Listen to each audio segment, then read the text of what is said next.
call the meeting, the Personnel Committee together. When she was working in the state. Can we have a roll call? Secretary of Sure, State. Mr. Chairman. They moved He's her up here? one time. Here. Good. Because they had Great. an opening. And Secretary of State was Maria Cuomo. That's right. Graham? Here. Joyce? Here. Lakakis? Yes. Reedy? Simpson? And Ward? Here. That's 6 present, Mr. Chairman. Thank you. The minutes of the previous meeting. I'll take a motion for that. I'll second. Second, unanimous. Yes. And what do we get on the agenda? Want to read it off? Item 2 is authorizing the contract and confirming the appointment of the Director of the Department of Residential Healthcare Facilities. Okay. Mr. Slacky is here. Commissioner? you Thanks, wanna- everybody. Not sure the individual to my left needs an introduction, but we're just here requesting confirmation of Mr. Slatke for another term as director, and I'll leave it to him and get out of your way. Thank you. Go ahead, Commissioner. Director? Okay, Director, I think. Okay. Well, really, the contract that we have in place is going to remain as is. The only change would be an additional 3-year term, which is identical to the existing agreement. So the contract will start October 1st of this year and run for 3 years. There are no other changes to the No other agreement. changes. Is this the original contract when you first, when did you come aboard? About two terms ago, was it? I don't remember This how your many third? terms ago, but I know that my This is first third time? contract was signed Yeah, this is your July third. 1st, 2014. But this is your third reappointment. I believe so. Any questions for the Commissioner? Go ahead. Yeah, thank you. It says 100% county on the RLA, but isn't there Medicaid reimbursement, Larry, for the salary? Yes, but traditionally, when we fill out any RLA, if the county's paying the bill, we put 100% county. There is reimbursement based on my salary in the system, meaning there's a line in the Medicaid reimbursement system that reimburses part of my salary. How much, what is the relation between Medicaid reimbursement and county? At the time, and I'm talking back in 2014, I remember it at that time to be approximately $270,000, From Medicaid? Medicaid For part of your reimbursement. salary? Okay. But they changed part of the formulas to be totally transparent, where they kind of just look at the bottom line, and everything is one. So if the nursing home is making money, the reimbursement is there.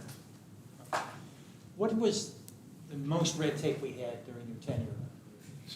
How much, how many millions in the red were we at the peak? I think when I started, even though no one really knew a real number, it was somewhere probably north of around $15 million we were losing a year.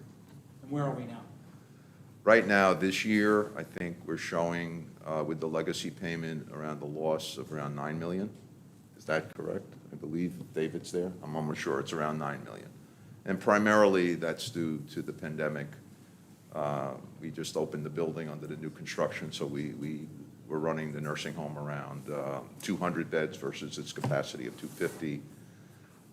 So there were real reasons for that. Overtime, staffing issues, additional PPE purchases.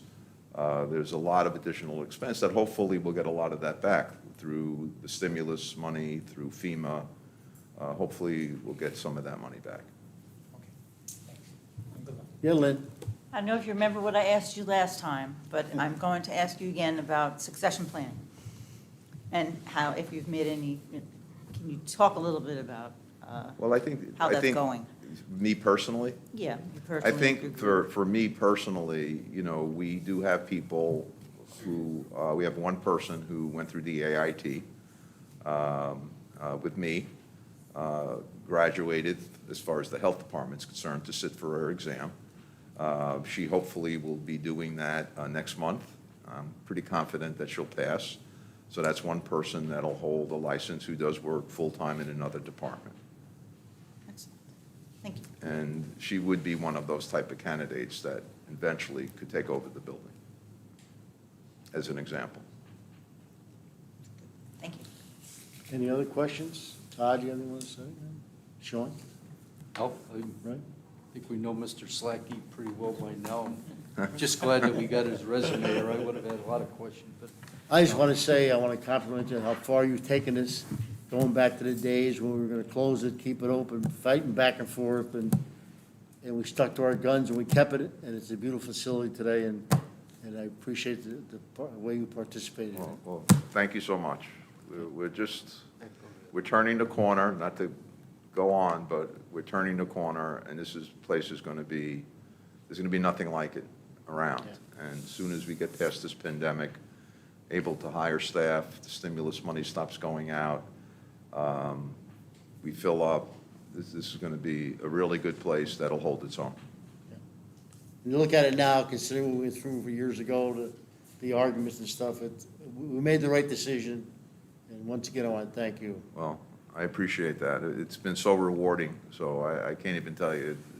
Every day has been a great day there. Okay, take a motion. I'll make that motion. Motion, second. Anybody opposed? So it's unanimous. Congratulations. Okay, thank you very much. Congratulations. Thank you. Take a motion to adjourn. Second. Thank you, everybody, for coming. Stay safe. Keep your mask on, like Lynn told me.